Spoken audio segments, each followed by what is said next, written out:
you remember when we were two beautiful birds? We would light up the sky when we'd fly. You were orange and red like the sun when it sets. I was green as an apple's eye.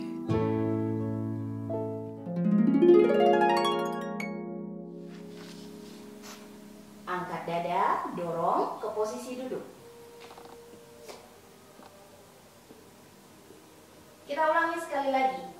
Bawa ke arah belakang, mengangkat kedua kaki. Menurunkan kaki setengah jalan, aktifkan perut, angkat wajah, dada, dorong.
Pada saat kita mengkonsumsi makanan yang ada unsur lemaknya gitu ya, tubuh akan mengirim sinyal minta cairan empedu ini gitu. Jadi kantong empedu itu, gallbladder itu kan hanya tempat penampungan sementara, tempat hati getah ini mengalir. Jadi getah ini dihasilkan oleh hati sekitar sehari itu mungkin bisa memproduksi 500 sampai 1000 ml. Jadi tergantung kebutuhan tubuh. Dan di kantong empedu itu kan kecil kan, jadi hanya disimpan sebagian di situ sebelum dialirkan. Jadi sekitar mungkin hanya 30-50 ml bisa menampungnya. Dan mungkin teman-teman masih ingat cairan lambung itu sifatnya asam, pH-nya 1-2. Sementara cairan empedu ini, getah empedu ini sifatnya basa.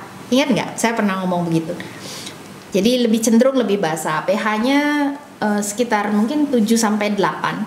Jadi relatif basa.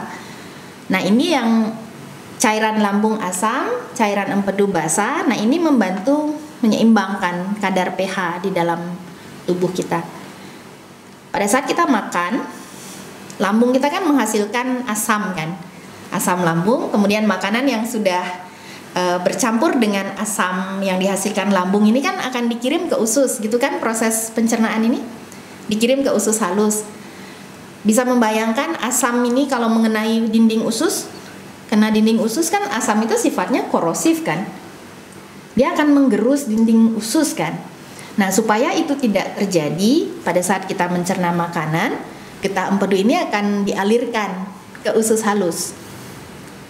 Satu, dia menetralisir asam yang terbawa dari lambung supaya tidak melukai dinding ususnya. Yang kedua, tentu digunakan untuk satu, memecah lemak. Yang kedua, menyerap vitamin yang larut dalam lemak. Yang ketiga, di sana juga ternyata ada fungsi, salah satu fungsi dari getah empedu ini adalah untuk membunuh bakteri. Karena kan proses detox itu kan empedu sama hati kan, masih ingat nggak? Termasuk membuang zat-zat yang berbahaya. Jadi di situ setelah proses pencernaan ini kemarin siapa Mbak Yoli dapat nanya ya, kenapa melewati limfatik bukan darah gitu kan, ada penjelasannya di sini kan.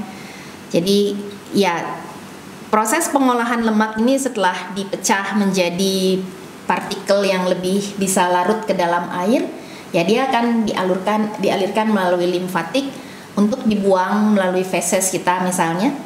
Jadi kalau dia ada pada darah, bisa membayangkan lemak itu ikut mengalir bersama darah kemudian masuk ke dalam jantung. Karena kan sistem peredaran darah itu adalah sistem sirkulasi tertutup kan, dari jantung balik lagi ke jantung gitu kan. Nah kalau yang limfatik dia sistem terbuka namanya, jadi dia ada saluran untuk keluar. Jadi supaya tidak merusak jantung, makanya lemak itu dibersihkan dibawa melalui aliran limfatik, bukan ke darah. Jadi tugas dari hati itu dia selalu membersihkan darah bersama dengan empedu. Jadi kenapa penting sekali jam detox empedu dan hati ini di malam hari ini? You said you loved all the songs that I'd sing, like nothing that you'd ever heard. And I said I loved you with all of my heart when we were two